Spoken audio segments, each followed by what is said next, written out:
Oke, kita lanjutkan untuk yang emitter bias yang bypass. Ini emitter bias, rangkaian emitter bias yang bypass. Nah, sekarang kita gunakan kapasitor yang terparalel dengan RE di sini ya. Nah, ini kita gambar aja. Kurang lebih seperti ini kapasitornya. Dia terparalel dengan RE. Nama kapasitornya di sini adalah C, kapasitor emitter CE. Di sini RE, di sini CE. Oke. Langsung saja, if RE of figure 5.29 is bypass, nah, kata kuncinya bypass, by an emitter capacitor CE, the complete RE equivalent model can be substituted. Jadi, saya lanjutkan, resulting in the same equivalent network as figure 5.22. Jadi, jika RE-nya kita paralel dengan CE, maka kita bisa mengkonversi rangkaian yang ada di gambar 5.29 ini menjadi rangkaian ekivalen RE seperti yang di kanan ini 5.22. Nah, aslinya sejatinya ini adalah miliknya rangkaian ekivalen miliknya fixed bias. Nah, kenapa kok bisa seperti itu? Coba kita lihat di sini. Untuk membuat rangkaian ekivalen, pertama-tama kan VCC-nya kita groundkan kan ya. Kita jadikan 0 nilainya kita groundkan. Maka RB di sini kaki yang atas ini, kaki yang atasnya RB ini terhubung dengan ground, begitu juga RC terhubung dengan ground. Nah, bisa kita lihat di sini ground, ini ground.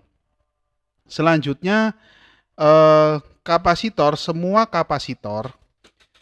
kapasitor itu harus disortkan, dihubung singkatkan, baik C1, C2, dan CE di sini.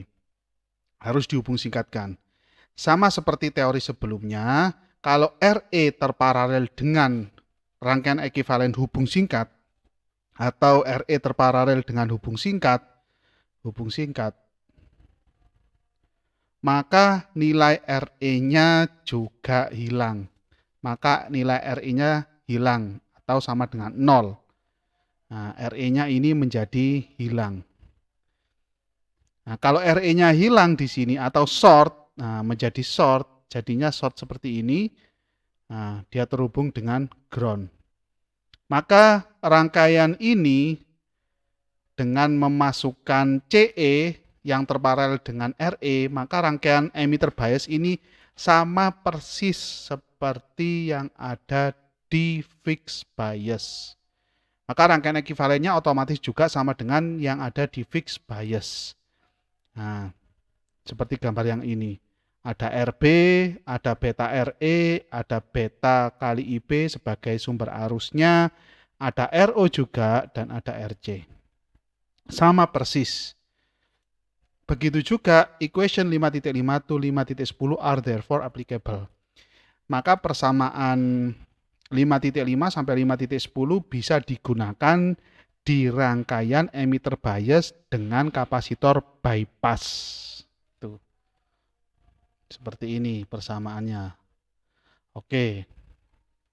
Jadi sama persis, di mana ZI sama dengan RB paralel dengan beta RE. Atau ZI impedansi input ekuivalen dengan beta RE dengan syarat RB-nya lebih besar dari 10 kali beta RE.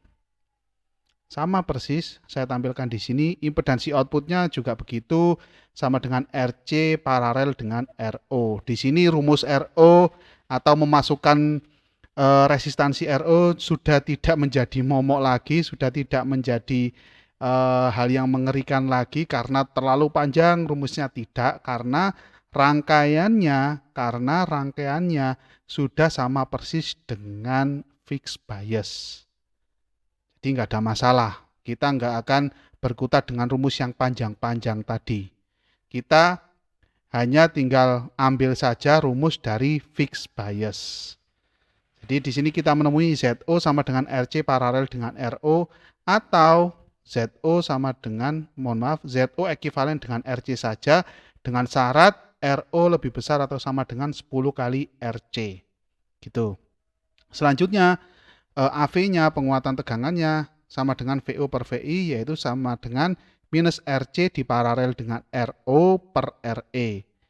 Atau sederhananya cuma AV sama dengan minus RC per RE. RC per RE. Jadi seperti itu. Pada saat RO-nya lebih besar atau sama dengan 10 kali RC. Nah, jadi seperti itu. Untuk yang emitter bias, rangkaian emitter bias, yang bypass itu rumusnya sama dengan atau persamaannya sama dengan yang fixed bias. Tinggal pakai saja. Sama persis. Sudah enak ya untuk yang bypass. Nah, untuk yang unbypass itu sama seperti yang kita bahas sebelumnya. Jadi ada yang tanpa RO, ada yang dengan RO. Menjadi dua video sebelumnya ya. Yang pertama kita bahas tanpa RO dulu, rumusnya seperti apa sudah ketemu. Selanjutnya kita bahas yang dengan RO pada video selanjutnya, satu video sebelum ini. Nah, ujung-ujungnya yang dengan RO, dengan rumus awal yang begitu panjang, bisa kita sederhanakan dengan kondisi atau kriteria-kriteria tertentu. Atau jika kondisi dan kriteria-kriteria tersebut terpenuhi, maka rumusnya, ujung-ujungnya, rumus ZI, ZO, dan AV itu sama dengan emitter bias yang unbypass tanpa kapasitor bypass tanpa RO. Jadi antara dengan RO dan tanpa RO itu sama saja dengan catatan kriteria-kriterianya terpenuhi. Kalau kriterianya tidak terpenuhi, ya terpaksa kita menggunakan rumus yang panjang. Toh itu rumusnya juga tinggal memasukkan angka-angka saja, jadi tidak terlalu sulit. Cuma memasukkan angka-angka saja di situ. Walaupun rumusnya panjang, tetapi kita tinggal memasukkan angka-angka saja dengan catatan harus teliti ya, karena agak panjang itu. Karena agak panjang rumusnya.